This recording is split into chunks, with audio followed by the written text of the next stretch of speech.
우리 박수로 마무리하도록 하겠습니다. 네. 우리 하나님께서 우리 교회를 이번 여름 행사를 기점으로 더 아름다운 교회로, 더 은혜로운 교회로, 하나님의 영광을 나타내는 교회로 세워나가게 하실 줄로 믿습니다. 수고해 주신 모든 분들, 그리고 평안으로 모든 것들을 마무리할 수 있게 해주신 하나님께 모든 영광과 찬송을 올려드립니다. 네, 지난주에 우리는 이 엘리사 선지자를 찾아왔던 이 여리고 사람들에 관한 말씀을 함께 나눈 바가 있습니다. 저들이 엘리사 선지자를 왜 찾아왔느냐? 그것은 너무너무 안타까운 사연 때문입니다. 여리고는 위치는 좋으나 모든 환경은 좋아서 농사가 아주 잘 됩니다. 처음도 잘 되고 중간도 잘 됩니다. 그런데 토산이 익기 직전에, 거두기 얼마 직전에 그만 이유를 모르는 채 골마 땅에 떨어지고 맙니다. 여러분, 처음부터 못했으면 기대도 않을 터인데 이번에는 틀림없이 잘 될 것이다 기대를 하는데 거두기 직전에 토산이 쏟아져 보십시오. 이것처럼 속상하고 이 낙심되는 경우가 있을 수 없습니다. 그러자 하나님께서는 어떻게 이 문제를 해결하시느냐? 이 물의 근원으로 나아가 소금을 던지라. 그리고 나서 내가 이 물을 고치리라. 하나님의 말씀을 그곳에 선포하게 하십니다. 소금을 던지고 하나님의 말씀을 선포할 때 물의 근원이 고침을 받게 되었습니다. 소금이 고친 겁니까? 아니면 하나님의 약속의 말씀이 고친 겁니까? 말씀입니다. 하나님의 말씀이 고친 것임에도 불구하고 굳이 하나님은 말씀을 던지기 전에 앞서 소금을 그곳에 던지라. 아니, 소금 안 던지고 말씀을 던져도 될 터인데 굳이 하나님은 먼저 소금을 던지라 이렇게 말씀하십니다. 왜 굳이 소금을 먼저 던지라 이렇게 말씀하셨을까요? 그것은 이 소금의 특성이 이 말씀의 특성과 같기 때문에 그렇습니다. 소금의 특성이 무엇입니까? 누가 던져도 누가 넣어도 소금의 짠맛을 내게 되어 있습니다. 유치부 아이가 넣어도 그 맛, 노련한 우리 권사님이 소금을 넣어도 그 맛, 그 농도입니다. 하나님의 말씀이 이와 같기 때문에 그렇습니다. 여러분, 하나님의 말씀은 소금과 같이 누구에게나 동일한 약속이 되는 줄로 믿습니다. 그가 어떤 사람이든, 그가 어떤 상황 가운데 놓여져 있던 예수 그리스도 이름 속에 담겨져 있는 그 약속은 동일한 소금과 같이 맛을 내고 능력을 나타내게 될 줄로 믿습니다. 여러분의 문제의 근원에 예수 그리스도의 이름의 약속을 선포하십시오. 그 근원이 예수 그리스도 이름 속에 담겨져 있는 약속대로 고쳐지고 새롭게 되는 은혜가 나타나게 될 줄로 믿습니다. 오늘 우리가 나누게 될 말씀은 이 르비딤에서 갑작스런 아말렉 이방 민족의 공격을 받았던 그 사건을 배경으로 하고 있습니다. 르비딤에서 아말렉의 공격, 이거 참 난감하고 어렵고 힘이 들었습니다. 왜냐? 일단은 기습 공격입니다. 적군의 침공을 알았더라면 그래도 덜 당황할 터인데 상상도 못한 그때에 생각지도 못했던 아말렉이 기습 공격을 하였습니다. 더군다나 이 전쟁은 이스라엘이 애굽에서 나와 첫 번째로 치르는 전쟁이었습니다. 첫 전쟁 기습 공격. 그리고 이 공격은 이 앞서 물이 없어 겨우 갈증을 해결한 그 끝에 찾아왔던 공격이었습니다. 그러니 얼마나 당황스럽고 이 전쟁이 힘들고 어려웠겠습니까? 그래서 모세와 이스라엘 백성들은 어떻게 하느냐? 일단 마음을 추스리고 여호수아와 이스라엘 백성들은 싸움터로 나갑니다. 그리고 모세는 아론과 훌을 데리고 산으로 올라가 전쟁터를 바라보면서 기도에 손을 높이 들게 되었습니다. 우리가 잘 아는 사건인데 기도할 때 모세의 기도의 손이 올라갈 때 어떻게 되었는지 우리 출애굽기 17장 11절에 있는 말씀 같이 한번 읽어보겠습니다. 출애굽기 17장 11절. 자, 시작. 모세가 손을 들면 이스라엘이 이기고 손을 내리면 아말렉이 이기더니. 아멘. 모세의 기도에 손이 올라가면 누가 이깁니까? 이스라엘이 이기고. 잘 따라오셔야 됩니다. 네. 모세의 기도에 손이 내려오면 아말렉이 이기게 되었습니다. 기도에 손이 들려 있으면 하나님의 사람이 이기고, 기도에 사람의 손이 내려지면 그 대적이 강성하게 되었습니다. 이걸 통해서 우리는 무엇을 알 수 있느냐? 이 기도의 손이 삶의 자리와 연결되어 있다는 것을 우리는 확인할 수가 있습니다. 여러분, 기도의 손은 이 기도실만에 머무는 것이 아니라 기도의 손은 우리의 삶의 자리로 연결되어 있는 줄로 믿습니다. 기도할 때 하나님은 이스라엘의 병기가 되어주셨고, 기도의 손은 하나님의 칼이 되어주셨습니다. 여러분의 기도의 손이 하나님의 칼이 될 수 있기를 주님의 이름으로 축원합니다. 그런데 하나님은 하나님의 사람의 그 기도의 손이 들 때 칼만 되어주신 것이 아닙니다. 하나님의 사람이 기도의 손을 들면 대부분 기도의 손을 들 때에 하나님은 바람으로 역사하신다는 사실입니다. 이상합니다. 하나님은 하나님의 사람들이 기도의 손을 들면 하나님은 바람을 일으키십니다. 여러분, 이스라엘 백성들을 홍해 바다가 가로막습니다. 그런데 그 홍해 바다를 갈라주십니다. 모세가 기도의 손을 들자 무엇으로 그 홍해 바다를 갈라주시느냐? 출애굽기 14장 21절에 있는 말씀 같이 한번 읽어보겠습니다. 자, 시작. 모세가 바다 위로 손을 내밀매 여호와께서 큰 동풍이 밤새도록 바닷물을 물러가게 하시니 물이 갈라져 바다가 마른 땅이 된지라. 아멘.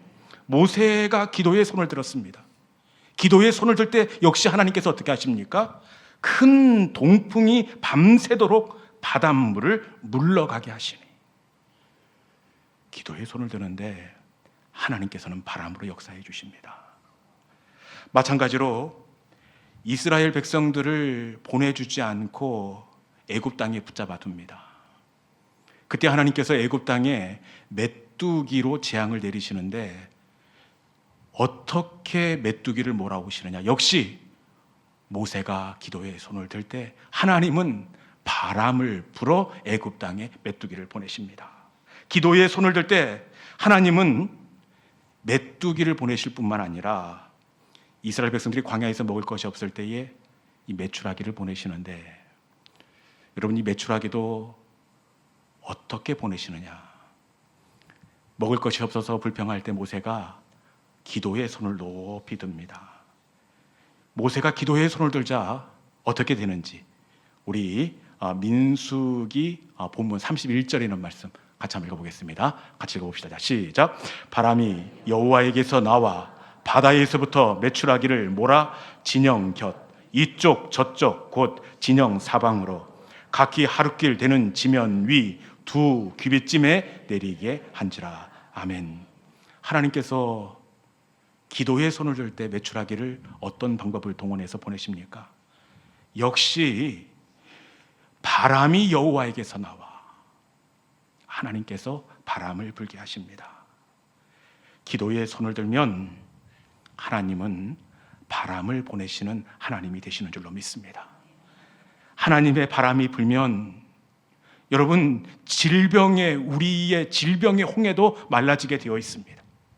하나님의 은혜의 바람이 불면 우리 인생의 빈들에도 메추라기가 내리게 되어 있습니다. 기도의 손을 드십시오. 기도의 손을 들면 하나님은 우리 가운데 은혜의 바람, 능력의 바람을 보내십니다. 기도의 손을 통하여 하나님의 바람의 은혜를 누리는 우리 믿음의 성도들이 될 수 있기를 주님의 이름으로 축원합니다. 그렇기에 이 디모데 전서에서 바울은 이 집의 가장 남편들에게 어떻게 하라고 이야기하느냐, 가정을 어떻게 세워나가라고 이야기하느냐. 여러분, 직장에 가서 열심히 일하라. 가정의 화목을 위해서 뭐 설거지를 하라 이렇게 하지 않습니다. 남편들은 가정을 어떻게 세워 나아가야 된다고 말씀하시느냐. 디모데전서 2장 8절에 있는 말씀 같이 한번 읽어보겠습니다. 디모데전서 2장 8절입니다. 같이 읽어볼까요? 제가 읽겠습니다. 자, 시작. 그러므로 각 처에서 남자들이 분노와 다툼이 없이 거룩한 손을 들어 기도하기를 원하노라. 아멘. 남편들이 어떻게 하라고 합니까? 거룩한 손을 들어 기도하기를 원하노라. 남편들이 거룩한 손을 들라 그렇게 권면하고 있습니다. 왜 그렇습니까? 여러분, 기도의 손을 들면 하나님의 은혜의 바람이 불어오게 때문입니다. 저는 여자분들이 기도하는 것, 이것도 참 아름다워 보이지만 이 남편들이 거룩한 손을 들고 가정을 위해서 기도하는 모습 보십시오. 이것보다 아름답고 이것보다 부러운 그 모습이 어디 있겠습니까? 자녀를 위해 기도를 멈추지 않는 남편의 손, 아내를 위해 두 손을 들고 기도하는 남편. 여러분, 이런 가정에 어찌 하나님께서 은혜의 바람을 보내지 않을 수가 있겠습니까? 여러분, 손을 들고 기도할 수 있기를 주님의 이름으로 축원합니다. 그런데 문제가 있습니다. 손을 들면 하나님께서 바람으로 역사하시고, 손을 들면 하나님의 그 기도의 손이 하나님의 칼이 되는 것 알고 있습니다. 병기가 되는 것 알 수 있습니다. 그런데 문제는 이 손을 계속해서 들고 있을 수가 없다는 겁니다. 오늘 본문에도 보면 12절에 어떻게 되어 있습니까? 모세의 손이 피곤하매. 이 모세도 들고 있어야 되는 줄 알아요. 그런데 손이 피곤하매, 손이 피곤해서 내려올 수밖에 없다는 겁니다. 모세의 손이 내려오면 누가 이깁니까? 대적 아말렉이 이깁니다. 그런데 모세도 사람인지라 피곤한 줄 알지만, 들어야 되는 줄 알지만 피곤함에 그 손을 들 수가 없습니다. 그 손이 내려올 때 어떻게 하느냐, 옆에 있던 아론과 훌이 어떻게 하는지 우리 같이 한번 읽어보도록 하겠습니다. 출애굽기 17장 22절에 있는 말씀. 모세의 손이 피곤하게 내려올 때 옆에 있었던 아론과 훌이 어떻게 하는지 같이 한번 읽어보겠습니다. 자, 시작. 모세의 팔이 피곤함에 그들이 돌을 가져다가 모세 아래에 놓아 그가 그 위에 앉게 하고, 아론과 훌이 한 사람은 이쪽에서 한 사람은 저쪽에서 모세의 손을 붙들어 올렸더니 그 손이 해가 지도록 내려오지 아니한지라. 아멘. 아론과 훌이 어떻게 하고 있습니까? 돌을 가져다가 모세 아래에 놓습니다. 그리고 그 돌 위에 모세를 앉힙니다. 한 사람은 이쪽에서, 그리고 또 한 사람은 저쪽에서 모세의 손이 내려오지 않도록 붙잡아주고 있습니다. 그런데 이 상황에서 모세의 손을 붙잡아주고 모세를 돌에 앉히는 것, 여러분, 이게 쉬운 일이 아닙니다. 뭐가 예쁘다고 이 모세를 돌에 앉힐 수가 있겠습니까? 돌을 갖다 앉히는 것이 아니라 모세를 책망하고 비난하기가 더 쉽습니다. 아니, 지금 뭐 하는 것이냐고. 백성들은 살을 튀기고 피를 튀기면서 전쟁터에서 목숨을 담보로 싸우고 있는데 산 위에서 그것도 하나 못하느냐고. 아무리 피곤해도 그렇지 팔 하나 감당 못하는 것, 그것이 지도자가 맞느냐고 이렇게 불평할 수 있습니다. 그런데 모세와 피곤할 때 아론과 훌이 어떻게 하였습니까? 한 사람은 이쪽에서, 그리고 또 한 사람은 저쪽에서 모세의 손을 붙잡아 올렸습니다. 기도의 팔이 다시 들려질 때, 여러분, 기도의 팔이 다시 들려질 때 어떻게 되었습니까? 하나님은 이스라엘 백성을 이기게 하시고 하나님은 모세를 이기게 하셨다는 사실입니다. 여러분, 모세의 팔이 들려진 것이 아니라 아론의 팔이 들려진 겁니다. 훌의 손이 들려진 겁니다. 그런데 하나님은 모세를 이기게 하셨다는 사실입니다. 여러분, 우리가 누군가의 팔을 붙들어 주면 그 사람도 이기게 될 줄로 믿습니다. 자녀의 기도에 팔을 붙들어 주면 자녀의 기도의 손은 내려온다고 할지라도 내가 붙들어 주고 세워 주기에 그 팔은 승리의 팔이 되게 될 줄로 믿습니다. 여러분, 하나님의 사람은 기도의 팔이 되어주는 것입니다. 누군가의 기도의 팔이 되어줄 수 있기를 주님의 이름으로 축원합니다. 그렇기에 복 중에 복은 어떤 복이 가장 큰 복이냐? 그것은 기도의 팔을 만나는 것, 이것이 가장 큰 복 중에 복입니다. 기도의 팔을 만나는 것. 내 기도의 팔이 내려오지만 누군가가 내 기도의 팔이 되어주는 것, 그것이 가장 큰 복 중의 복입니다. 그렇기에 우리 자녀를 위해서 빼놓지 말아야 할 기도는 바로 우리 자녀 가운데 기도의 팔을 만나게 해달라는 것, 기도의 팔을 위한 간구, 그것이 우리 부모의 가장 우선되어야 할 기도의 제목입니다. 왜냐, 기도의 팔을 만나면 우리 자녀 가운데 하나님의 은혜의 바람이 불어오게 되어 있습니다.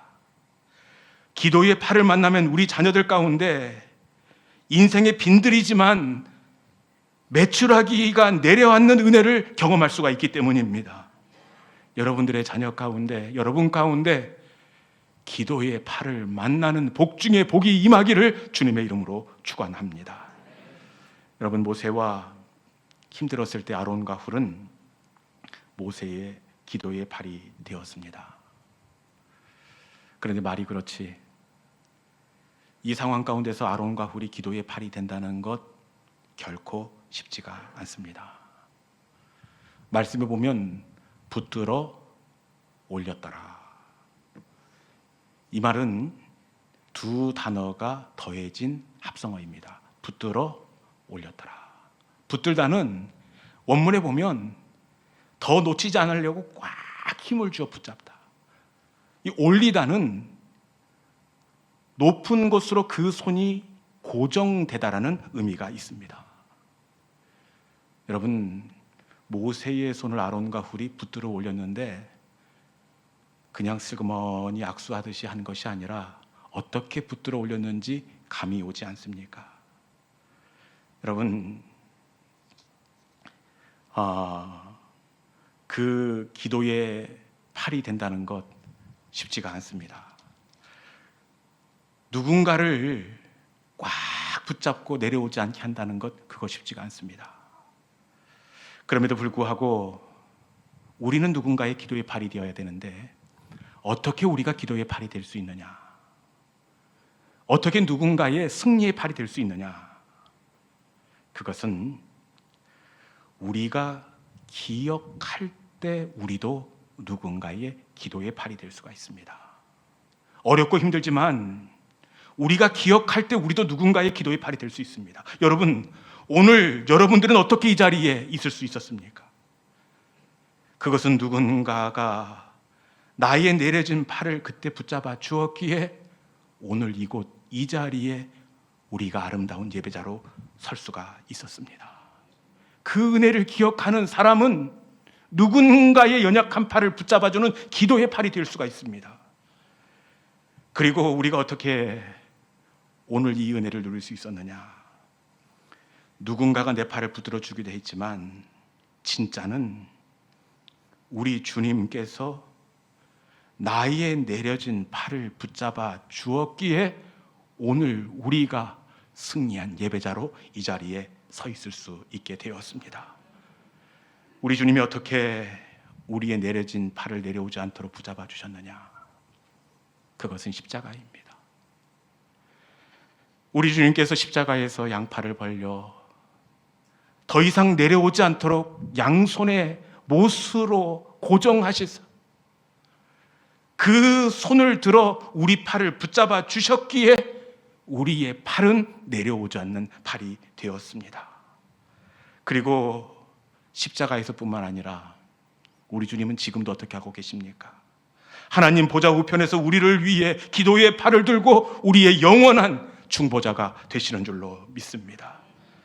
여러분, 우리가 중보의 팔이 되는 것은 기억하는 겁니다.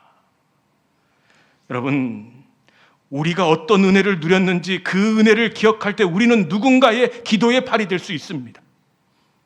그 은혜의 수혜를 우리가 입었다면 이제는 우리가 누군가의 팔을 붙잡아 주어야 할 차례가 되었습니다. 이 시간 내 팔을 붙잡아 주었던 그 장로님, 그 권사님이 생각날 수 있기를 축원합니다. 나를 포기하지 않았던 어머니의 기도의 팔이 생각나고 나를 붙잡아 줬던 우리 주님의 십자가의 그 양팔의 은혜가 기억남으로 말미암아 여러분이 누군가의 기도의 손을 들어 올리는 기도의 팔이 될 수 있기를 주님의 이름으로 축원합니다. 아론과 훌은 어렵고 힘들었지만 모세의 기도의 팔이 되었습니다. 그런데 하나님께서 이 아론과 훌에게 어떤 은혜를 허락하여 주시느냐?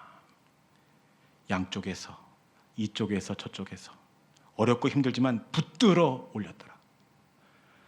아마 바들바들하면서 힘을 써서 그 팔을 붙잡아 주었을 것입니다. 이때 하나님께서 이들에게 어떤 은혜를 허락하여 주시느냐? 출애굽기 31장 2절에 있는 말씀 같이 한번 읽어보겠습니다. 출애굽기 31장 2절에 있는 말씀, 하나님께서 기도의 팔이 되어주실 때 저들에게 어떤 은혜를 허락하여 주시는지 출애굽기 31장 2절에 있는 말씀 같이 한번 읽어보겠습니다. 자, 시작. 내가 유다지파 훌의 손자예요, 우리의 아들인 부살레를 지명하여 부르고. 아멘. 하나님께서 훌의 손자, 한쪽은 아론이 한쪽은 훌이 붙잡아 주었습니다. 기도의 팔이 되어줬던 이 훌의 손자를 어떻게 하고 계십니까? 지명하여 부르고. 어떤 일에? 성막 만드는 총 책임자로 지명하여 부르시고, 하나님께서 하나님의 기도의 손이 되었던 훌의 손자를 높여주셨습니다. 그런데 그 이유가 무엇입니까? 지명하여 부르시고. 지명하여 부르다는 원어적 의미를 보면 특정한 사람을 정확히 지정해서 부르시고, 그런 의미가 있습니다. 많은 사람 중에 고르고 고른 것이 아니라 너 나와, 특정한 사람을 정확하게 지정해서 부르셨다는 의미입니다. 여러분, 많은 사람 중에서 그 고귀한 성막 만드는 총책임자로 부살레를 부르신 것은 훌의 손자라 지명하여 부르시고, 그것은 그의 할아버지 훌이 모세의 기도의 손이 되어 주었기 때문입니다. 하나님은 기도의 손을 잊지 않으십니다. 기도의 손을 자녀들 가운데, 부살렐이 이 은혜를 입게 된 것 이유를 알 수가 없습니다. 자녀들 가운데 이유를 알 수 없는 특별한 은혜로 갚아주시는 하나님이 되신다는 사실입니다. 여러분, 기도의 팔이 되십시오. 기도의 팔이 될 때 하나님은 우리의 자녀들 가운데도 이상하게 이해할 수 없는 그 은혜를, 부살렐의 은혜를 누리게 해 주실 줄로 믿습니다. 기도의 팔이 될 때 하나님은 모세를 살아나게 하셨습니다. 기도의 팔이 될 때 모세만 살리신 것이 아니라 아론도 살고 훌도 살고 부살렐도 지명하여 높여주시는 은혜를 허락하여 주셨습니다. 기도의 팔은 나를 이기게 할 뿐만 아니라 우리 자녀들의 인생을 복되게 하는 팔이 됩니다. 이 시간 누군가의 연약한 그 손을 함께 맞잡아 올리는 영적인 아론과 훌이 될 수 있는 우리 모든 믿음의 성도들이 될 수 있기를 주님의 이름으로 축원합니다. 이 시간 주신 말씀을 기억하면서 주신 말씀을 붙잡고 우리가 함께 기도의 자리로 나아가기를 원합니다. 여러분, 그 손을 붙잡아 올릴 때에 붙잡아 올린 것은 아론과 훌이었지만 하나님은 모세가 이기게 하십니다. 우리가 우리 자녀의 기도에 내려진 손을 붙잡아 올릴 때에 하나님은 나를 이기게 하실 뿐만 아니라 다시 들려진 우리의 자녀의 인생도 이기게 해 주십니다. 여러분, 하나님의 사람은 누군가의 내려진 기도의 손을 함께 붙잡고 하나님 앞에 서는 사람입니다. 이 시간 하나님, 부족하고 연약하지만 제가 아론과 훌이 되어서 내가 누렸던 기도의 팔의 은혜의 수에 이제는 내가 갚겠습니다. 하나님, 내가 기도의 팔이 될 수 있도록 나에게 힘을 허락하여 주시옵소서. 주신 말씀을 기억하면서 우린 연약합니다. 오늘 하루 또 실수합니다. 그렇지만 말씀을 붙잡고 말씀에 순종하여 내가 그 손을 붙잡아 올리는 영적인 아론과 훌이 되겠습니다. 주신 말씀을 붙잡고 주여 우린 연약합니다. 우리 함께 찬양하겠습니다. 주여 우린 연약합니다. 우린 오늘을 힘겨워합니다. 주 뜻 이루며 살기에 부족합니다. 우린 연약한 주여 우린 넘어집니다. 주여 우린 넘어집니다. 오늘 하루 또 실수합니다. 주의 긍휼을 구하는 죄인입니다. 우리 주만 바라보. 다시 한번 할까요? 주여 우린 넘어집니다. 주여 우린 넘어집니다. 오늘 하루